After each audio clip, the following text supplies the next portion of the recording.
Yeah, it's a really pleasing result for us. Obviously one of those situations where we're probably playing against a team where we're probably favoured to win. And for the most part in the first half, probably controlled, pretty much most facets of the game except for the scoreboard. So in those situations, we're still sort of learning, I guess, how to approach the game and how to deal with the expectation of winning as opposed to being the underdog.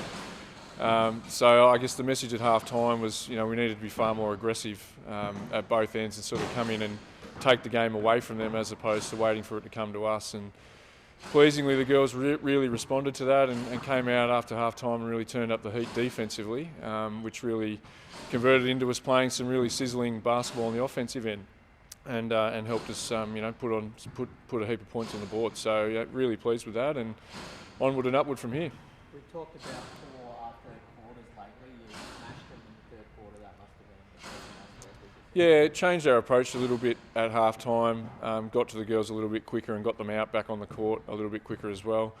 I think the timing actually changed a little bit. We had an extra couple of minutes for the home game as well. So, little things like that do make a difference. So we've really got to put a focus on making sure we sort of keep that momentum now and keep going with that sort of approach.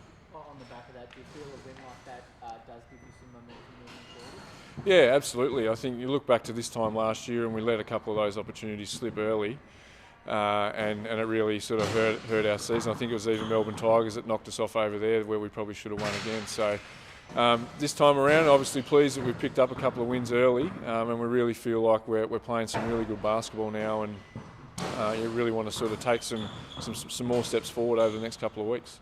You've got some new pieces and things like that. Two of the teams gelling quite well, and you're excited, I guess, that they're going to get even tighter as the season. Yeah, it's a work in progress, and I think the more time we get together, obviously a trip coming up this week that we get to spend more time together as well. The more time they get together and the more practice time they have together, I think the more we'll see our true identity. But we're not quite there yet, but we're improving every week, I think, and that's only going to get better as time goes on. So Bendigo, Nunawading. Obviously, it's going to be a really tough weekend. Looking back to last weekend in comparison, we're really going to probably have to elevate our game another couple of levels to really compete with both teams, in particular Bendigo. Currently sitting on top of the ladder with 7 wins and no losses. And on paper, statistically, and using the eye test, they're clearly the best team in the competition right now, and probably were for the majority of last season as well. So really going to have to string 4 quarters together against them to compete. But, things that haven't happened before happen all the time. So we're going over with the mindset that if we can string 4 quarters together, we've got nothing to lose. So let's throw it all at them and we'll see how we go. And we're heading over there, I guess, to come at them, and we'll take them down if they're not ready for it.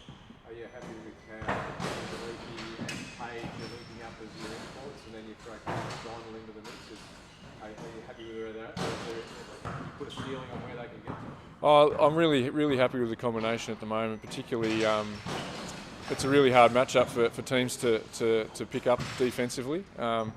And I think the energy and the intensity that Angie brings on the defensive end really gives us a point of difference as well. I think we can still get some more efficiency in terms of the offensive end out of that combo, and we need to really compete with the top echelon of teams. We really need to be putting up probably another 10 points a game. So going to have to find them from somewhere, whether that's from the import combo and Kayla, or whether it's bench points or whatever. We're really looking for that little bit more efficient offensive play, and obviously Angie's still sort of adjusting, I guess, to the style of play here in Australia and working out how the officials are going to handle contact and stuff like that around the basket, which is vastly different to what she's used to in the European style of basketball.